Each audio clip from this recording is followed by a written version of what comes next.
Today I wanted to share with you how I mix my paint up for dot art.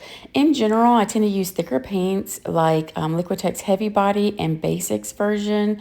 There's some other brands I use as well, but these are the ones I tend to gravitate to the most. I am not endorsed, it's just my favorite paint.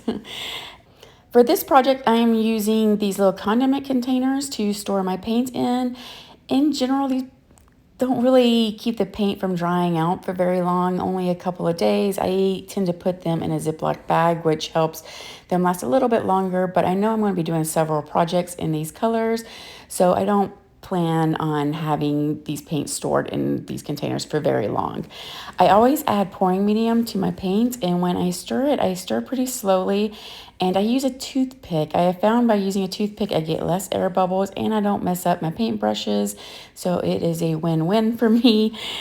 And I just go very slowly. I try not to scrape the sides very much, and if you can see, the paint is still really thick. It's staying its form.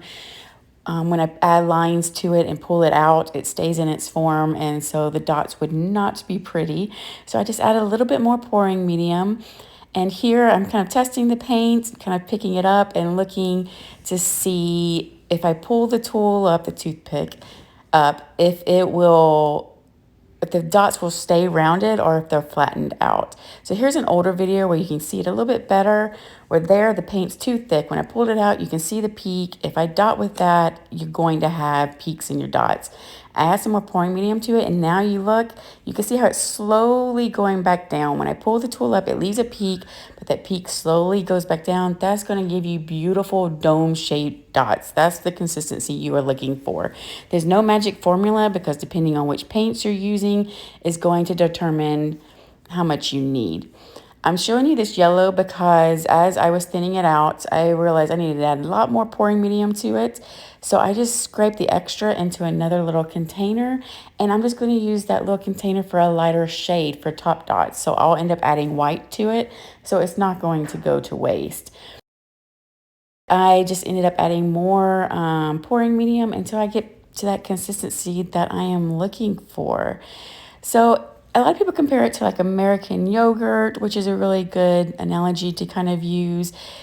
I wish I could say you need exactly this much pouring medium, but depending on the brand of paint you're using, how old your paint is, will determine on how much pouring medium you're going to need. The heavy body paints are more expensive, but in general, you need a very little amount to make a lot of paint. So they tend to last me for a very long time. In fact, I'm having issues with some of mine drying out in the tubes because they're lasting for so long. Now the yellow is at a really good consistency. So with the blue, I am just going to show you like the different stages of how it's still a little bit too thick. You can still see the lines in the paint as I'm stirring it. So I'm just adding more pouring medium until I get it to that nice dome shaped consistency where it's very smooth, but it's not completely thinned out. So my dots will still have a lot of texture to them. So with this, I forgot to add the darker purple. So my purple was a little too light for the rainbow colors. So I was just showing you there that I just went back and added some darker purple. I also added some golden purple fluid paint to it just to kind of darken it up a little bit. And since I darkened this purple up, I went back and added some of this color back into the indigo paint just so that I have a nice smooth consistency with my rainbow colors and just for the cohesiveness. And now that I have the rainbow complete, I decided to do a black color because one of the designs I needed one more color. I decided to go with black, so I'm just using another heavy body paint by Liquitex, but I'm going to add this iridescent medium to it. It's a really cool medium. It ends up making it kind of shiny and sparkly, and I just absolutely love it, especially with black. It's just such a cool effect.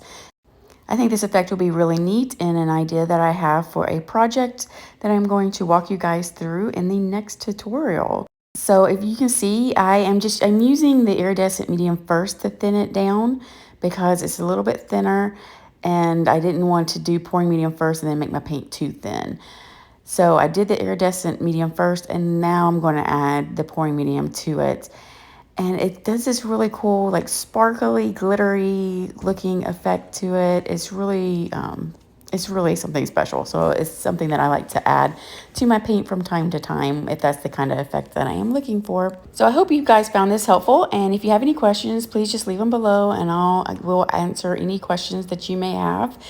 I do have some of these products linked in my Amazon link just so you can easily find them and know which ones I am talking about.